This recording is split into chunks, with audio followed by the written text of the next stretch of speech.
It's time for a death battle! Rewritten. Obi-Wan Kenobi, the Jedi Master of the Galactic Republic from Star Wars. Obito Uchiha, secret leader of the Akatsuki. Fun when you've got his classic lightsaber, which can cut through basically anything with enough force. Get it? Including the Duranium armor of General Grievous, which can take volleys from starfighter cannons. Kenobi has studied 7 forms of lightsaber combat, and is the undisputed master of Form 3, Soresu. Which is all about defense and waiting for your opponent to make a mistake to land a finishing blow. He's so skilled, he can beat Sith Lords in just seconds. But Kenobi's most powerful weapon, or better put, ally, is the Force, an energy that exists almost everywhere. Jedi can tap into the Force to manipulate the world around them. Like throwing stuff around with telekinesis. Everything from pulling down an airship to crushing someone else's organs. While Kenobi prefers a more direct dueling approach, his power in the Force is nothing to scoff at. Many years after his time, he was explicitly compared to Jedi Knight Kip Duron, who could move a micro-singularity with a thought. Speaking of thoughts, he can mess with yours with the Jedi mind trick. Kenobi's Force abilities also include protective fields, illusions, and Tuda Minus, a technique for absorbing and redirecting energy attacks. Even without a lightsaber. Oh, also, he can see the future. To a certain extent, Jedi can glimpse the distant future through focused meditation. In battle, the Force can guide their movements, predicting danger in advance. Kinda like a space spidey sense. He's a badass space pilot who can dogfight at near light speed. According to an official novel, he can even react down to the nanoseconds. Some are even powerful enough to hold together entire planets. Obi-Wan has fought an army while blindfolded, endured a blast from a starfighter of a planet. But defeating his fallen student is no small feat. Anakin could telekinetically move starships fast enough to intercept hypersonic missiles. Based on the scale of this dreadnought and the distance it moved, this would need an energy over 21 megatons of TNT. And that was when he was a newbie. However, Kenobi is extremely dedicated to his strict Jedi code, potentially to a fault. It's debatable if he ever learned from this mistake. It teaches you to harness this form of chakra, a limited form of physical and spiritual energy that exists inside all human beings and, naturally, can be weaponized. He can use it to run up walls and make clones of himself, but even better, blow shit up. This is ninjutsu. Among its many techniques include elemental attacks, and the Uchiha specialize in all things fire. Big fireballs, small fireballs, waves of fire, columns of fire, you name it, they've got it.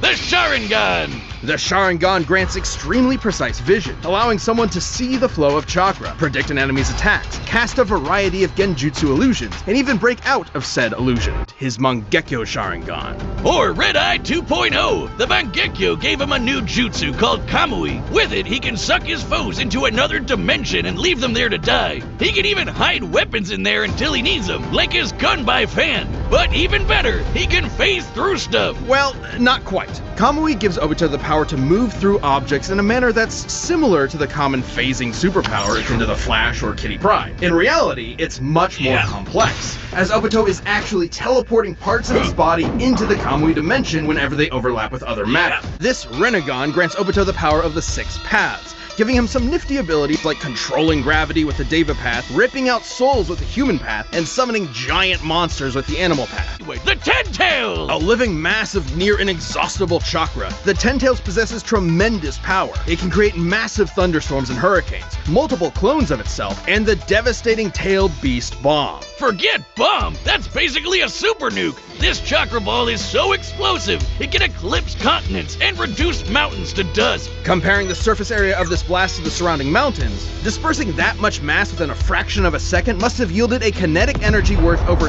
13 septillion tons of TNT. That's 24 zeros! He's held up against master ninjas like Kakashi, Minato, and even Naruto in his Monster Energy drink form, which could outmaneuver the fastest attack from the Lightspeed Raikage. And he far surpassed all of them when he finally sealed the Ten Tails within himself, becoming its Jinchuriki. This little makeover granted him unlimited flight, power rivaling the legendary Sage of 6 Paths, and the truth-seeking orbs. These special little bowling balls can shapeshift into any form the user wants, like a staff, giant arms, an umbrella thing, or this crazy spiral blade that apparently helped shape the whole world. Oh, holy shit, it's huge! The truth-seeking orbs can completely disintegrate anything they touch at both a molecular and spiritual level. Only those with the power of the six paths can resist their effects. Plus, with the Mangle monster in his system, Obito's regeneration got amped to the point where he can survive having half of his body Control-Alt-Delete it away.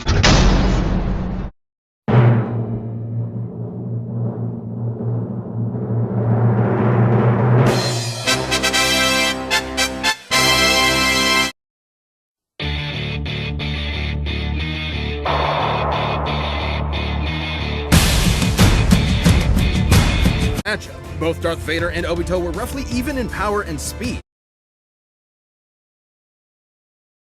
Reliable option, since Kenobi's reaction speed was nearly 70,000 times faster than Kakashi. Sliced lightning. Based on the distance it moved before he caught it, he must have reacted within 70 microseconds and moved over 2,000 times the speed of sound. Sounds like Ninja President material.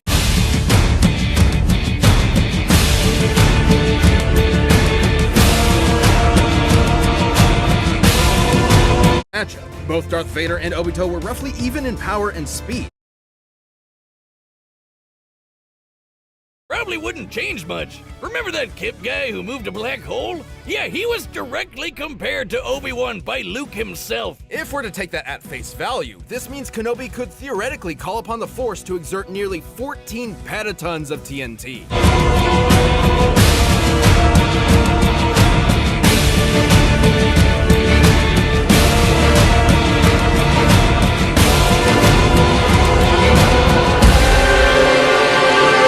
From pulling down an airship to crushing someone else's organs. With a thought. Speaking of thoughts, he can mess with yours with the Jedi mind trick. Same tricks. Both could fend off mental attacks.